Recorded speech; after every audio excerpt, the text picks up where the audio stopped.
সেই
অমৃত রতন কালী যিনি আমার দ্বৈতাচার্যের নামিধি গোপীজনের মনোচেরা ভক্তির অধীন ভগবান আমার বৃন্দাবন ভাবে বিভোর হইল। ওই সুরধনী গঙ্গাকে দর্শন করে বললেন এই বুঝি আমার সেই যমুনা।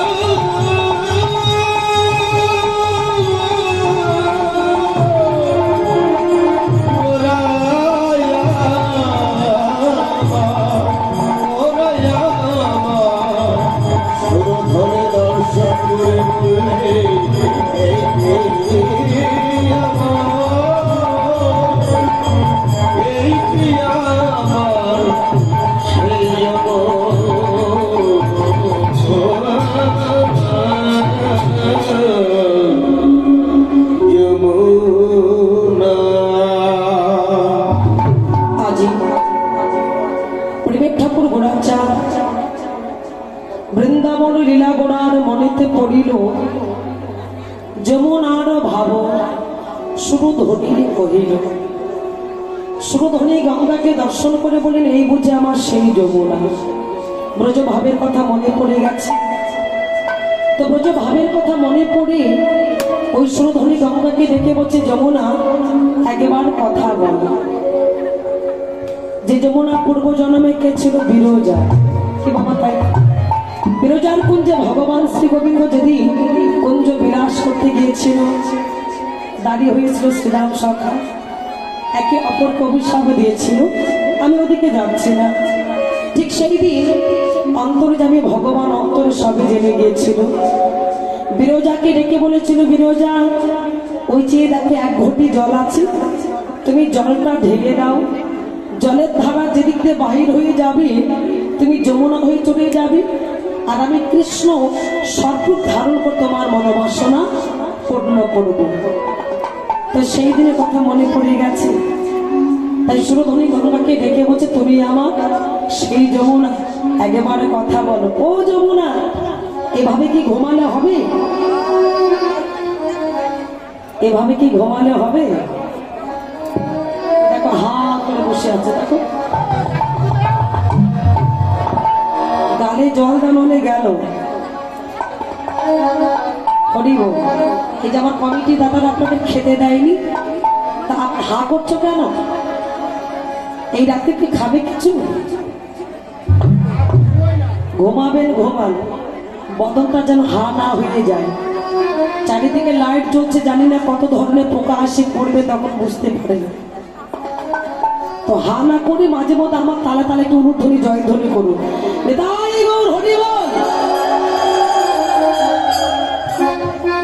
যমুনা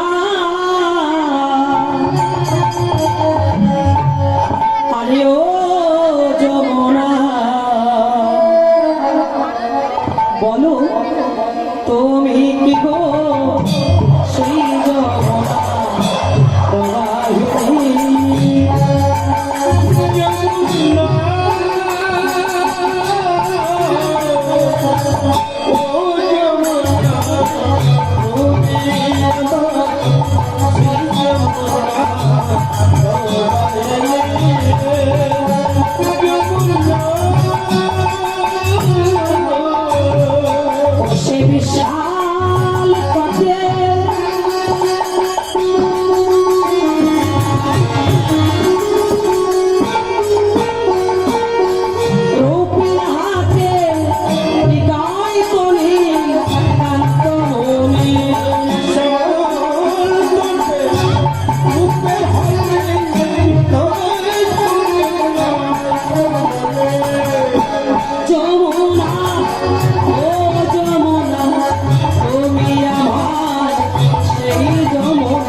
জলকে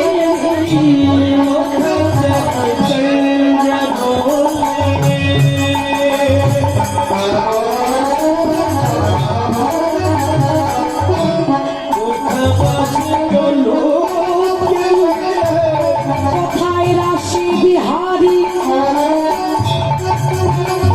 আমার বংশীধারী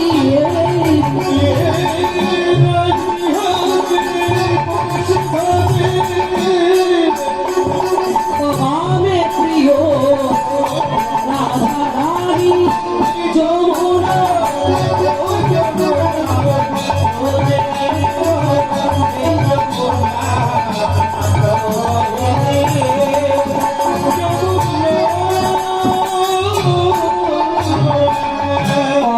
বলো না কথা বলো না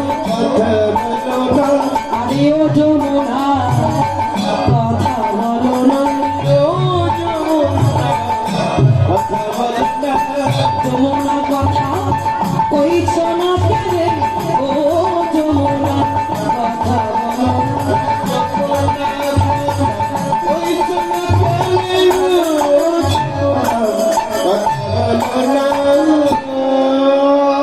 সুরধনী গঙ্গাকে দর্শন করে বলেন এই বুঝে আমার সেই যমুনা। শুধু যমুনা নয়, সেধা নবদ্বীপের মাঝে কি যমুনা ছিল? যমুনা কোথায় আছে? বৃন্দাবনে। নবদ্বীপের মাঝে আছে সুরধনী গঙ্গা। আজকে সেই সুরধনী গঙ্গাকে দর্শন করে বললেন এই বুঝে আমার সেই যমুনা। শুধু তাই নয়, ফুলবন দেখি বৃন্দাবনের সমান সহজার বনবতী করে গোপী হনুমা।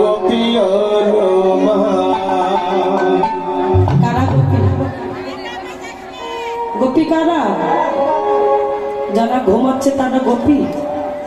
ওমা কারা কারা ঘুমাচ্ছ হাত তোলো তো দেখি। কারা কারা ঘুমাচ্ছ হাত তোলো। পড়ে গেল ধরো।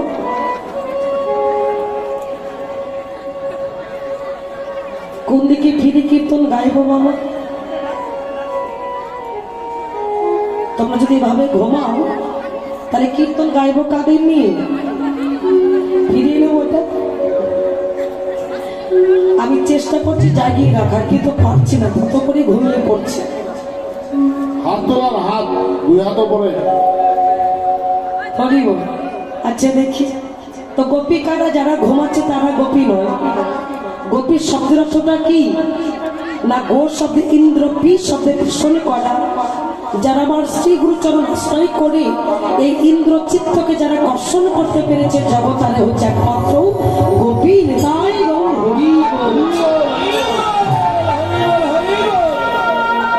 শুধু গোপী নয়, সুধাম নদীয়ার মাঝে এই যে এবার ঘুমগুলোকে ভাঙতে হবে, দেখি ঘুম যাতে না আসে। খোল করো তালের মাঝে গোড়ায় আমার হরি হরি হরি নৃত্য করিতে লাগিল। ভগবান যাদের হাত দিয়েছেন হাত তুলিবেন, যাদের নাই তোলার দরকার নাই। দেখি কার কার হাত আছে। তাই গৌর হরি বল।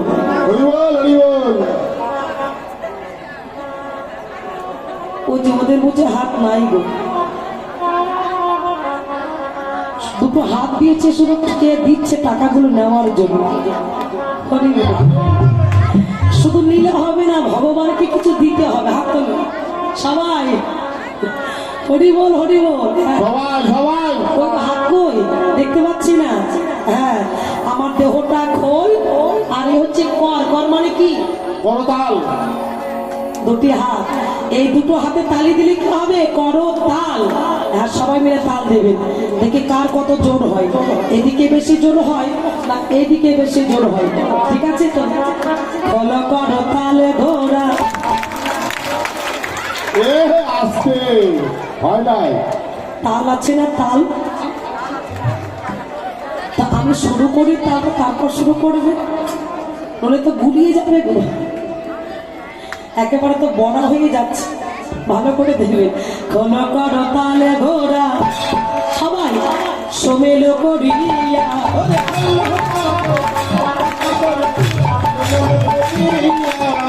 শব্দটা কোথেকে বেশি হচ্ছে?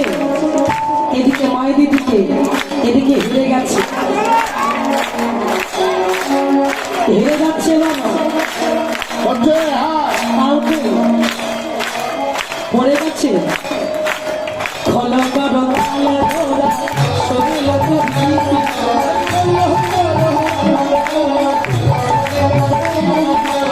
খোলো করো তালে গোরা শরীর তো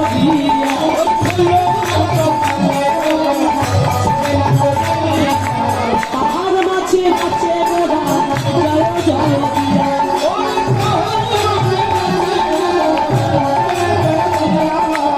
পাহাড় মাছে মাছে গোরা জয় জয় দিয়া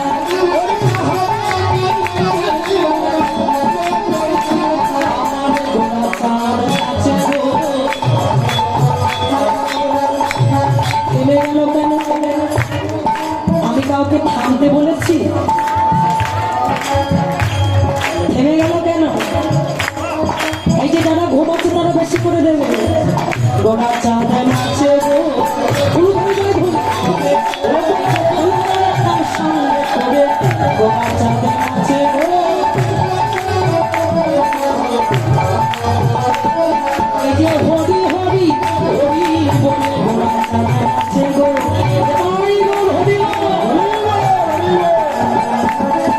যে হে ভগবান প্রবাহ করে গোড়া চাঁদে নাচে গো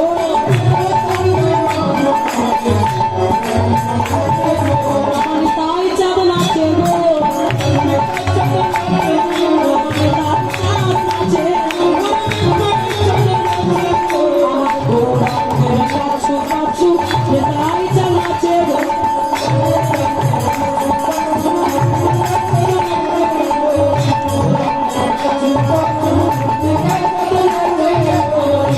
ভোলে বলে বলে তাই চাঁদ নাচে একবার প্রেমানন্দে হরি বলে হরি বলে হরি হরি হরি বলে হরি হরি হরি বলে তাই চাঁদ নাচে গৌর চাঁদ কি কোন দিকে ধ্বনি হলো যাই কিছু বলুন না কেন এই দিকে ধ্বনিটা বেশি হচ্ছে জোরটা এদিকে বেশি হচ্ছে আপনারা তো হেরে যাচ্ছেন বাবা কতবার হারবেন সারা জনম তো হেরে গেলেও আজও হেরে যাচ্ছে কখনো জিততে পেরেছেন কোনোদিন জিততে পারেন হরিব বাইরে যতই হাম্বি তিম্বি করি না কেন বইয়ের ভয় কেনা পায়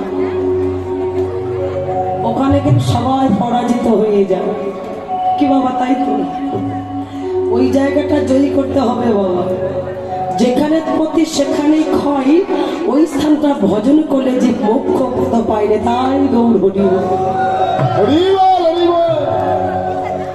যে নারীকে ভয় পাচ্ছ ওই নারীরই চরণ আশ্রয় করে যদি নারীকে জয় করতে পারো তাহলে গৌর চরণ পাবে তাই গৌর হরিব হরি নামে কোনো হার নাই হরি নামে কোনো হার নাই কেন হরি নামে জিতে যায় সবাই নামের যদি করুণা হয় এই হরি নাম ময়ূরী ভয় আরেক হরি নাম আছে আর এই হরি নাম নিয়ে যাবে সেই হরি নামের কাছে নামটা করার মতো করতে হবে তাহলে যে হরি নাম করছে এই নাম নয় তাহলে এই হরি নাম নিয়ে যাবে সেই হরি নামের কাছে হরি শব্দটা কি বাবা হর ঐরস্যি হরি এই হরি বস্তুটা কোথায় ছিল হরি নামটা কোথায় ছিল গোলকে আজকে ভুলকের মাঝে নিয়ে এসেছেন কার কৃপায় নিতাই চাঁদের কৃপায় তাহলে নিত্যানন্দ প্রভু যে জগতের মাঝে হরিনাম এনেছেন তাহলে এই হরিনাম মহামন্ত্র ছাড়া জীবের আর কোনো গতি নাই যার প্রমাণ এই জগৎ সংসারে ব্রাহ্মণ যখন দেবী পূজা করে তখন কি পাঠ করে আমরা কি বলি সেটা কি মন্ত্র বলি না হরি বল দুর্গা পূজা কালী পূজা যে পূজা হোক না কেন ঠাকুর মশাই মন্ত্র পাঠ করে আর হরি নামটা হচ্ছে মহামন্ত্র নিতাই গৌর হরি এই হরিনাম মহামন্ত্র ছাড়া জীবের আর কোনো গতি নাই আমাদের হরিনাম করতে হবে তা হরি বস্তুকে ধরতে হলে একটি মাত্র প্রমাণ দিলে নাকি ভক্তি শাস্ত্রে প্রমাণ দিলে হরি উপরে হরি হরি বসে তাই হরিকে দেখি আবার হরিতে লুকায়। একদিকে তথ্য আরেকদিকে মূল কথা, একদিকে জাগতিক আরেকদিকে আধ্যাত্মিক, একদিকে লীলা আরেকদিকে নিত্য, একদিকে অন্তরঙ্গ আরেকদিকে বহিরঙ্গ। একটু ডুব দেবেন বাবা। এখানে শাস্ত্রে কি বললি না, হরি উপরে হরি হরি বসে তাই হরিকে দেখি আবার হরিতে লুকায়। আচ্ছা বাবা, হরি শব্দের অর্থটা কি? বহু বচন। তাহলে বহু বচন বলতে কি বোঝায়? ধরেন জল, তা প্রথম হরি যদি জল হয় তাহলে দ্বিতীয় হরিটা কে বাবা? জলের সমপরিমাণে কি ভাসে? নৌকা। ও বলছে নৌকা ভাসে। জলের সমপরিমাণ ব্যাং ভাসে? হরি বল না, শ্যাওলা। শ্যাওলা এদিকে কি বলে? কচুরি বলে, পানা বলে, হরি বল। আচ্ছা, শ্যাওলা হলো, পানা হলো। তো দ্বিতীয় হরি যদি পানা হয় তাহলে তৃতীয় হরিটাকে ওই পানার উপরে বসে আছে কে বাবা? ব্যাং। ভগবানকে ডেকে বলছে দয়াময়, আজ যদি আমি কিছু সেবা না পাই আমার প্রাণ চলে যাবে। ভগবান বললেন এক লক্ষ্যে বসে থাকো। একটু ডুব দেবেন। এক লক্ষ্যে বসে থাকো, নড়াচড়া করবে না, ওখানে তোমার আহার পেয়ে যাবে। এবার কি করেছেন? ক্ষুধার্ত ব্যাং আমার বসে আছে, হরিকে দেখে আবার হরিতে লোকায়। আরেকটি হরি আসছেন পাতুদেশ থেকে, কে? ক্ষুধার্ত সর্প। ভগবানকে ডেকে বলছে দয়াময়, আমি এক সপ্তাহ ধরে অনাহারে পড়ে আছি, আজ যদি কিছু সেবা না পাই প্রাণ চলে যাবে। ভগবান বলে সর্প, তুমি এক লক্ষ্যে যেতে থাকো, যেতে যেতে সামনে যাকে পাবে তুমি তাকেই সেবা করবে। এবার সর্পরে যেতে যেতে কাকে পেলেন? ওই ব্যাংকটি বসে আছে শ্যাওলা পাতার উপরে, আর অন্য সাপটি আমার ব্যাংকটাকে ধরেছে। আচ্ছা বাবা, যখন সাপে ব্যাং ধরে তখন ব্যাং কেমন করে ডাকে জানেন? কেমন করে ডাকে? গোগো করে ডাকেন। ভগবানকে ডেকে বলে দয়াময় তুমি আমাকে রক্ষা করো। কি বাবা, তাই তো? আর যখন সাপটা ধরেছে আর ওই সাপের জালের মধ্যে ব্যাংকটি আমার ছটফট করছে, হঠাৎ করে মনে পড়ে গেল কি জগৎপিতা ভগবান বলেছে এক লক্ষ্যে বসে থাকো, তাহলে আমি কেন মূর্খের মতো নড়াচড়া করছি না? আর অমনি ভগবানের চরণকে স্মরণ করে ওই সর্পের গালের মধ্যে চুপটি করে বসে আছে। সর্পটি মনে মনে চিন্তা করলেন এবার বুঝে প্রাণ চলে গেছে। তাকে ছেড়ে দিয়ে যখন ভালো করে ধরতে গেল, হরি যেখানে ছিল বিদায় গোর হরি বল বল, হরি আমার পড়িয়ে গেল।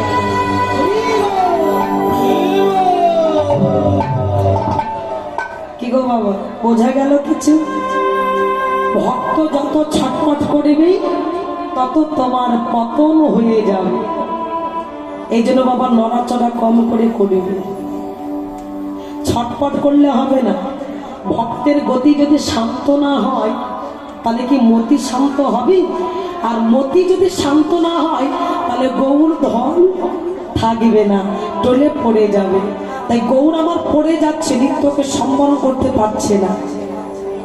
যখন গৌর আমার পড়ে যাচ্ছে, নিত্যানন্দ প্রভু চারিদিকে গৌরকে ধরছে যে প্রভু যেন পড়ে না যায়। চারিদিকে ঘুরছে নিত্যানন্দ প্রভু, প্রভুর পিছনে পিছনে নৃত্য করিতে লাগিল। সবাই নৃত্য করছেন, আরেকজন ছুটে এলো ভক্ত শ্রীবাস। শ্রীবাস পূর্ব জন্মে কে ছিল? নারদ মুনি। সেই শুধু শ্রীবাস নয়, শ্রীবাস শব্দের অর্থটা কে না জানে? সবাই জানে না। শ্রী মানে সুন্দর, বাস মানে বাসা। যার হৃদয় বাসাকে ভালো করতে পেরেছে সেই জগতে শ্রীবাস হতে পেরেছে। তো শ্রীবাস নৃত্য করলেন। এবার শ্রীবাসী নৃত্যকে দর্শন করে আরেকজন পরম ভক্ত, যিনি আমার প্রভুর কাছে নয়, অদূরে দাঁড়িয়ে আছে, আমার সেই ভক্ত প্রভুর কাছে আসতে পারছে না।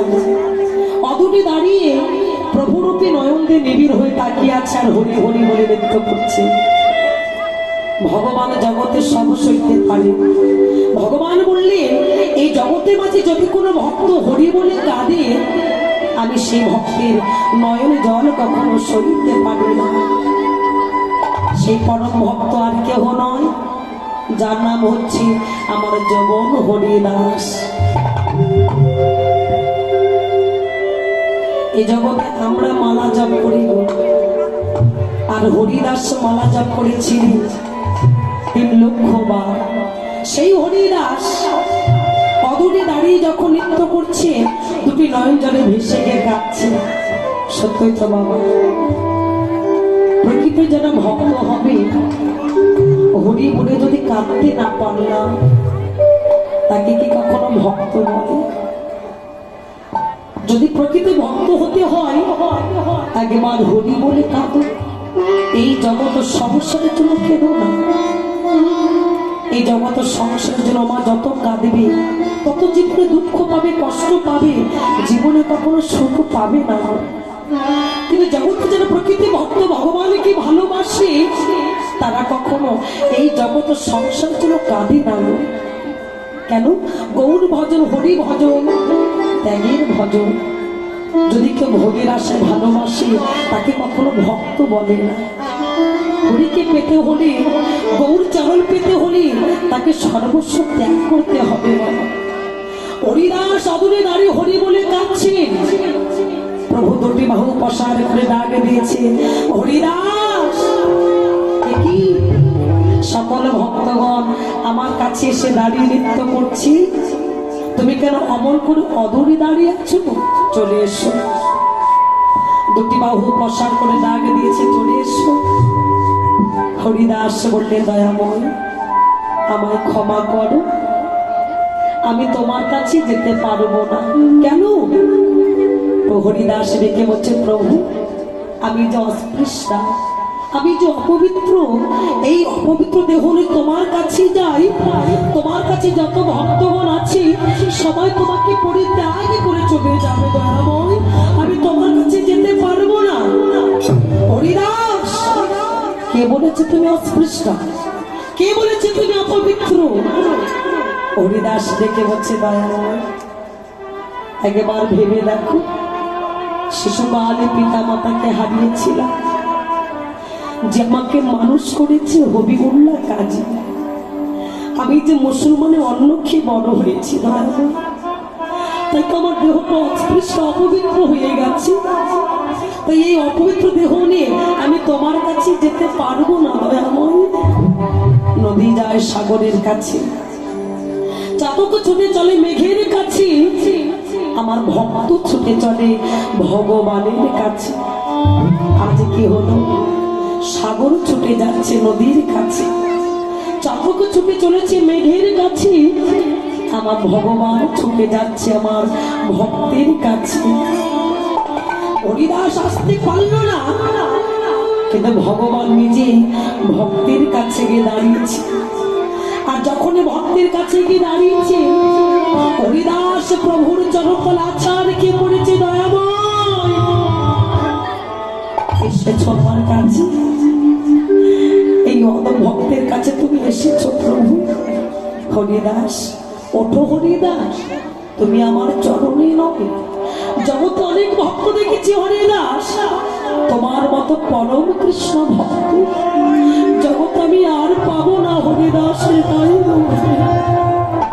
এসো, এসো তুমি আমার হৃদয়ে মাঝে এসো। তোমার মতো ভক্তের হৃদয়কে পরশ করে আমার তাপিত হৃদয়কে আমি শীতল করবো। হরিদাস ভগবান হরিদাসকে হৃদয় মাঝে জড়িয়ে ধরেছে, ডেকে বলছে, হরিদাস সারা জনম আমাকে ভালোবেসে গেলি, আমার কাছে কখনো কিছু চাইলেন হরিদাস। আজ কথা দিলাম তুমি আমার কাছে কিছু চাও, আমি তোমাকে দিতে চাই। ভক্ত কাকে বলে বাবা? আমাদের মতো ভক্ত নয়, যারা সুযোগ পেলেই ভগবানের কাছে দুটি হাতে পেতে দিয়ে বলি, ভগবান দাও। এই জগতের সংসারের জন্য ভগবানের কাছে চাই, যখন আমাদের চাওয়া শেষ হয়ে যায়, এই জগতের মানুষ, এই জগতের ভক্ত, আমরা জগৎ পিতা ভগবানকে ভুলি যাই। এটা ভক্তের নীতি নয়। যারা প্রকৃত ভক্ত তারা কখনো ভগবানের কাছে জগৎ সংসারের জন্য চায় না। ভক্তের মনোবৃত্তি কেমন হওয়া দরকার, ভক্তের ভাবে কেমন হতে হবে।